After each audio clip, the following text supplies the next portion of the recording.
All right. Hi, everyone. Welcome back to the channel. My name is Nitesh. And in this video, we're going to take a look at how do you get started with contributing to any open source project you would want to. I'm going to share 7 steps with you all. And I'm pretty sure if you follow those 7 steps, you will be able to contribute to any open source project you would want to. So without any further delay, let's get started. So step 0 is going to be learn to program first. Okay. Learn to program first. When I say learn to program, it simply means before you pick any open source project, you should have built at least 2 to 3 small to medium personal projects. You cannot just go and start contributing to any open source project or pick up any open source project you would want to. Don't take me wrong. Open source is a really good way to showcase your skills, but it doesn't teach you how to learn to program from scratch. Okay, so before you shift to contributing to any open source project, make sure you learn to program first by building 2 to 3 small to medium sized projects. It could be with it could be in any programming language you are interested in, but make sure you learn to program first. And one important thing that I want to highlight here is uh, I would highly recommend you learning about backend stuff a little bit. And when I say backend stuff, learn about database. Okay, learn about databases, learn about a little bit about caching. Okay, because these things are really important, irrespective of what role you go into or which project you would contribute to. So learn about a little bit of backend stuff, learn about database, learn about caching, learn about scalability a little bit. Okay, these are important steps for you. I'm going to, I don't know how. Perfect. Okay, that's a step 0. So you have now learned any programming language. Let's say you learn about Go. Now you know what are array and slices. You have a little bit understanding on how to build a CLI app. You have a little bit understanding on what are concurrency patterns in Go, or it could be anything. So you have got a basic understanding. You know how to program. You know what are databases. You know what are network layers. So things like that. Now you actually know how to program. Okay. So now the step 1 is basically we're going to pick up a project. And when I say pick up a project, pick any project that you're interested in. Now you might ask, Vintesh, how do I understand which project I'm actually interested in? It's like just taking a look at what projects exist in the ecosystem. For example, if you're interested in contributing to cloud native projects, see which projects are in the ecosystem. Maybe Kubernetes is something that you're interested in. Maybe Helm is something that you're interested in. So go take a look at those projects, see which one actually interests you. And if something doesn't interest you, it's okay. Just figure out for sometimes what interests you or not. Okay. And when I say pick up a project, especially when you're starting contributing to the project at the beginning phase, like in your initial phase of career, I would recommend you pick up a project which is a small project, like that is not so much complex. For example, you can start with picking up a project like Kubernetes. You can do that. I'm not anyone to restrict you from that, but I think it's a little bit good approach if you start with contributing to a small project that doesn't have too much complexity as a project like Kubernetes for you. So maybe go through any CNCF incubating project or CNCF sandbox project, pick that project up, and this is a project that I want to contribute to.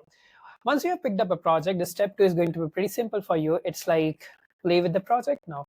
So I already have mentioned this in one of my videos. Before you become a contributor, become a user of the project, and just play with the project for like 1 to 2 weeks. That's a really good timeline. Play with the project like for 1 to 2 weeks. Try to understand what is the problem this project is trying to solve. What are the docs here? So just try to play with the project so you get understanding. Okay, this is a problem it's trying to solve. These are the certain features this project has. These are certain bugs that this project currently have, and things like that. So once you have played with step 2, the step 3 is going to be important for you, which is now the read the contributor guidelines, docs, etc. Okay.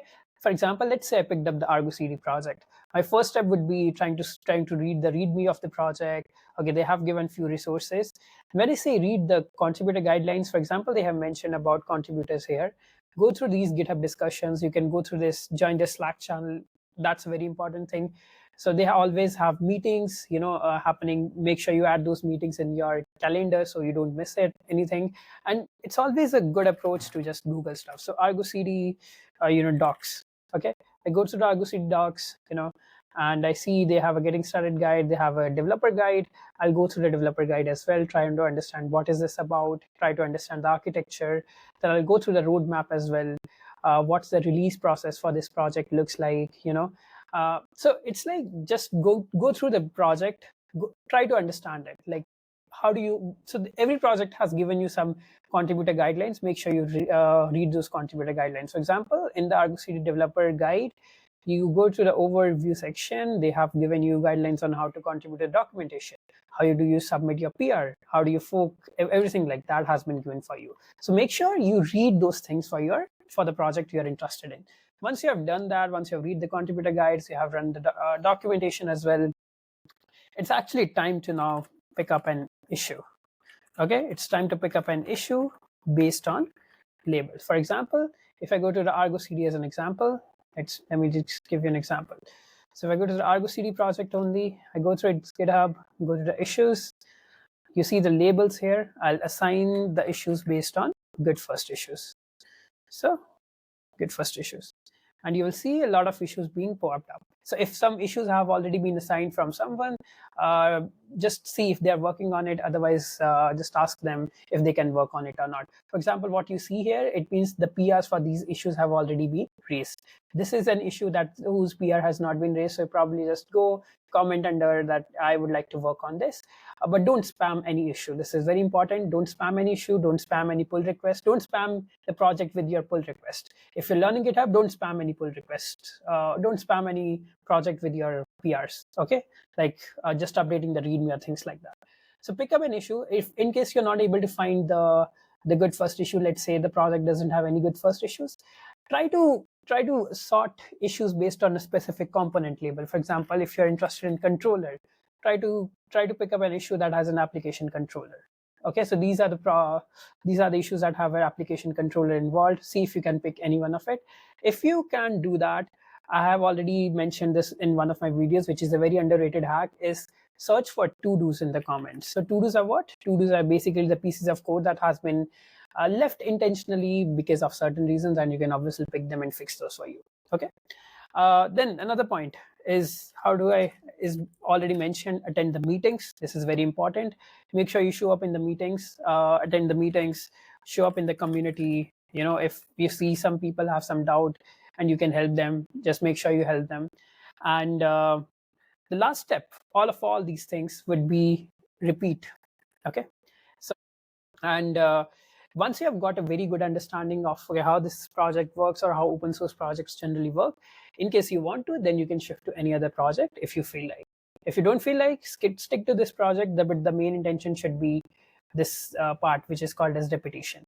And don't forget to follow the step 0, which is to learn to program. Open source is a really good way on collaborating and on trying to understand how to collaborate with projects, but it's not a really good way to learn to program from scratch. Okay, so build some basic projects before you contribute to open source projects in general. Pick up a project, then play with that project, read the contributor guidelines, pick up an issues. How do you pick up those issues? Sort of based on labels. Then you tend to is, let's say there are a lot of pull requests and you have a familiarity with certain part of code now. So you can always see if there are certain pull requests that you can review or not. Okay, so for example, if you see this is pull request that I can probably review, 21 lines of code added, 13 deleted, then just review it. For example, see if certain pull request is solving a bug fix, but it has not added test cases. Tell them to add the unit test or end-to-end test for it, whatever is suitable for it. So I think these are the only things that you're required to do. Stick to the project, and I'm pretty sure if you do these things, you'll be able to contribute to any open source project you feel like. That's it for the video. I hope you guys like this video. If you guys do, make sure you hit the like button, subscribe to the channel, and I'll see you in the next one.